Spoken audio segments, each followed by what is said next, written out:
నమస్తే, welcome to Dootha media. ఆలయ విశిష్టత. ఈ క్షేత్రం అత్యంత పురాతనమైన పుణ్యక్షేత్రం. ఈ ఆలయంలో స్వామివారిని దర్శించుకొని కళ్యాణం జరిపిస్తే ఏ కోరికైనా తీరుతుందని భక్తుల నమ్మకం. ముఖ్యంగా ఏ కారణంతోనైనా పెళ్లి ఆలస్యమవుతున్న యువతకు ఈ ఆలయం ఓ వరం. తెలుగు రాష్ట్రాలే కాదు, దేశ నలుమూలల నుంచి భక్తులు తండోపతండాలుగా వస్తున్నారు. గాంధర్వ పద్ధతిలో కళ్యాణం జరిపించే అరుదైన పుణ్యక్షేత్రం. అక్కడ కొలువు తీరిన దేవతామూర్తుల వివాహ వేడుక భక్తులకు ఓ కన్నుల పండువగా ఉంటుంది.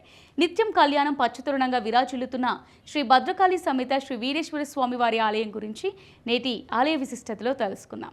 డాక్టర్ బిఆర్ అంబేద్కర్ కోనసీమ జిల్లా పోలవరం మండలానికి చెందిన మురుమల్ల గ్రామంలో ఉన్న శ్రీ భద్రకాళి సమేత శ్రీ వీరేశ్వర స్వామివారి ఆలయం జిల్లాలోని ఒక చారిత్రక ప్రదేశం.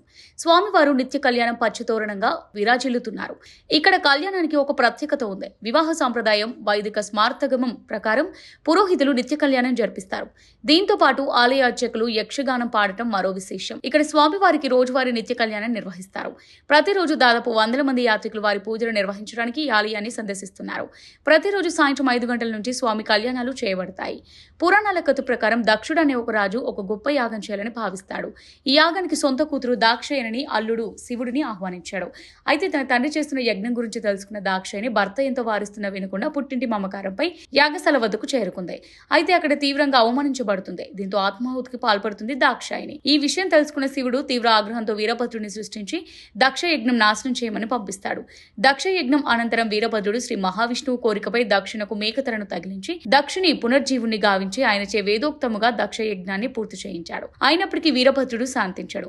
ఆ భయంకర రూపాన్ని చూసి భయకంపితులైన మునులు దేవతలు విష్ణుమూర్తిని వీరేశ్వరుని శాంతింపజేయమని ప్రార్థిస్తారు.